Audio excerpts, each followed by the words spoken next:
harusnya kita satukan tekad. Assalamualaikum warahmatullahi wabarakatuh. Saya Veralia Sapitri dengan NPM 2113023080 dari kelas 1B Pendidikan Kimia Fakultas Keguruan dan Ilmu Pendidikan Universitas Lampung. Di sini saya akan menjelaskan mengenai prinsip dasar kepramukaan dan juga metode kepramukaan. Yang dimulai dari prinsip dasar kepramukaan. Apa sih prinsip dasar kepramukaan? Jadi, prinsip dasar kepramukaan bersama dengan nilai-nilai kepramukaan adalah norma hidup setiap babak gerakan pramuka yang ditanamkan dan ditumbuh kembangkan untuk peserta didik melewati proses penghayatan oleh dan sebagai diri pribadi dengan bantuan tenaga pendidik, sehingga pengalamannya dapat diterapkan dengan inisiatif sendiri, penuh kesadaran, kemandirian, kepedulian, tanggung jawab, serta keterikatan moral tidak memihak sebagai pribadi maupun sebagai babak warga. Setiap babak warga gerakan pramuka wajib menerima nilai dari prinsip dasar kepramukaan. Prinsip dasar kepramukaan meliputi yang pertama, iman dan takwa untuk Tuhan Yang Maha Esa. Yang kedua, peduli terhadap bangsa dan tanah air, sesama hidup dan alam seisinya. 3. Peduli terhadap diri pribadinya. Dan 4. Taat untuk kode kehormatan pramuka. Pengalaman nilai dan prinsip dasar kepramukaan yaitu mentaati perintah Tuhan Yang Maha Esa untuk menjauhi larangannya serta beribadah sesuai dengan nasihat agama yang dianutnya. Kedua, meliputi kewajiban sebagai menjaga memelihara persaudaraan dan perdamaian, memperkokoh persatuan serta mempertahankan Pancasila Undang-Undang Dasar tahun 1945, Negara Kesatuan Republik Indonesia dan kebinekaan. 3. Melestarikan sekeliling yang terikat hidup yang bersih dan sehat supaya dapat menunjang dan memberikan kenyamanan dan kesejahteraan hidup warga. Lalu mengakui bahwa manusia tidak hidup sendiri, melainkan hidup bersama berdasarkan prinsip pri-kemanusiaan yang telah tersedia dan beradab. Selanjutnya, memahami potensi diri pribadi sebagai dikembangkan dengan cerdas guna kebutuhan masa depannya dalam hidup bermasyarakat, berbangsa, dan juga bernegara, serta mengamalkan satya dan dharma pramuka dalam kehidupan sehari-hari. Selanjutnya, metode kepramukaan. Apa sih metode kepramukaan itu? Jadi, metode kepramukaan adalah prosedur dan cara untuk mengimplementasikan nilai-nilai dan prinsip dasar kepramukaan. Metode kepramukaan merupakan cara belajar interaktif progresif melalui yang pertama, pengalaman kode kehormatan pramuka. Yang kedua, belajar sambil melakukan. Yang ketiga, kegiatan berkelompok, bekerja sama dan juga berkompetisi. Keempat, ada kegiatan yang menarik dan juga menantang. Kelima, kegiatan di alam terbuka. Yang keenam, ada kehadiran orang dewasa yang memberikan bimbingan, dorongan, dan juga dukungan. Yang ketujuh, ada penghargaan berupa tanda kecakapan. Dan yang terakhir adalah satuan terpisah antara putra dan juga yang putri. Pengalaman kode kehormatan pramuka. Kode kehormatan pramuka yang terdiri atas akad yang disebut satya dan ketentuan moral yang disebut dharma merupakan noda satu unsur yang terdapat dalam metode kepramukaan. Satya pramuka diucapkan secara sukarela oleh seorang yang akan menjadi anggota gerakan pramuka setelah memenuhi persyaratan keanggotaan. Sedangkan dharma pramuka adalah alat pendidikan mandiri yang progresif untuk membina dan mengembangkan budi pekerti luhur. Selain itu juga merupakan upaya memberi pengalaman praktis yang mendorong supaya anggotanya menemukan, menghayati, serta mematuhi sistem nilai yang dipunyai masyarakat, di mana ia hidup dan dijadikan anggota dalam masyarakat tersebut.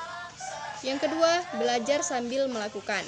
Belajar sambil melakukan ini dilaksanakan dengan mengutamakan sebanyak-banyaknya perkara praktik secara praktis pada setiap kepramukaan dalam bentuk pendidikan keterampilan dan juga beragam pengalaman yang berfaedah bagi anggota muda. Mengarahkan perhatian anggota muda untuk selalu berbuat hal-hal yang nyata, merangsang supaya timbulnya keingintahuan akan hal-hal baru, serta memicu supaya berpartisipasi giat dalam segala perkara di dalam gerakan pramuka maupun di alam sekitarnya yang terikat kemasyarakatan merupakan tujuan dari belajar sambil melakukan. Selanjutnya, perkara bergolongan bekerjasama dan juga berkompetisi. Peserta didik dikelompokkan dalam suatu gerakan yang dipimpin oleh peserta didik itu sendiri. Perkara bergolongan atau berkelompok memberikan kesempatan belajar memimpin dan juga dipimpin, mengatur dan juga diatur, berorganisasi, memikul tanggung jawab, serta melakukan pekerjaan dan bekerja sama dalam kerukunan. Perkara berkelompok ini memberikan kesempatan untuk saling berkompetisi dalam suasana persaudaraan guna menumbuhkan kehendak untuk dilebihkan. Selanjutnya ada perkara yang menarik dan juga menantang. Perkara menarik dan menantang merupakan perkara yang kreatif, inovatif, rekreatif, dan memuat pendidikan yang mampu mengubah sikap dan juga perilaku, menambah pengetahuan, pengalaman, serta meningkatkan kecakapan hidup setiap anggota gerakan pramuka. Diselenggarakan dengan memperhatikan 3 pilar pendidikan kepramukaan, yaitu modern, manfaat, dan juga tata asas. Penyelenggaraannya disesuaikan dengan usia dan perkembangan rohani serta jasmani peserta didik, sehingga sepele diterima oleh yang bersangkutan. Diutamakan pada perkara yang bisa mengembangkan bakat dan minat yang mencakup ranah spiritual, emosional, sosial, intelektual, dan juga fisik peserta didik serta berfaedah bagi perkembangan kepribadiannya. Selanjutnya ada kegiatan di alam terbuka. Kegiatan di alam terbuka ini merupakan kegiatan rekreatif edukatif dengan mengutamakan kesehatan, keselamatan, juga keamanan, memberikan pengalaman saling ketergantungan antara unsur-unsur alam kebutuhan untuk melestarikannya serta mengembangkan suatu sikap bertanggung jawab akan masa depan dan terhadap keseimbangan alam. Menanamkan pemahaman dan kesadaran kepada peserta didik bahwa menjaga lingkungan adalah hal utama yang harus ditaati dan dikenali dalam setiap kegiatan. Selanjutnya, kehadiran orang dewasa yang memberikan bimbingan, dorongan, dan juga dukungan. Anggota matang atau anggota dewasa berfungsi sebagai perencana, organisator, pelaksana, pengendalian, pengawas, dan juga penilai. Sedangkan pramuka, penegak, dan pandega berfungsi sebagai pembantu anggota matang dalam melaksanakan perkara kepramukaan. Anggota muda dalam melaksanakan perkara yang dimaksud diharap bisa melakukan konsultasi dengan anggota matang.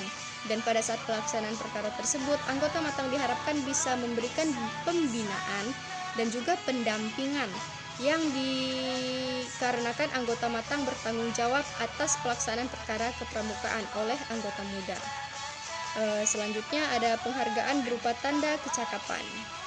Penghargaan berupa tanda kecakapan ini mempunyai tujuan untuk mendorong dan merangsang peserta didik supaya secara sungguh-sungguh menghayati dan juga mengamalkan nilai-nilai kepramukaan serta memiliki keberaneka-ragaman kompetisi keterampilan. Tanda kecakapan merupakan pengakuan yang diberikan kepada peserta didik yang telah menghayati dan mengamalkan nilai-nilai kepramukaan serta telah memiliki beragam kompetensi keterampilan. Setiap peserta didik wajib berusaha memiliki keterampilan yang berfaedah bagi kehidupan dirinya dan baktinya kepada masyarakat.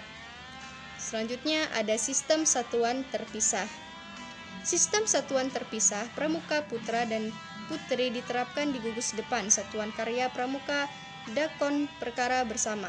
Satuan Pramuka Putri dibina oleh pembina putri, Satuan Pramuka Putra dibina oleh pembina putra, kecuali Perindukan Siaga Putra bisa dibina oleh pembina putri. Perkara yang diselenggarakan dalam bentuk perkemahan harus dijamin dan dijaga supaya tempat perkemahan putri dan tempat perkemahan putra terpisah. Perkemahan putri dipimpin oleh pembina putri dan perkemahan putra dipimpin oleh pembina putra.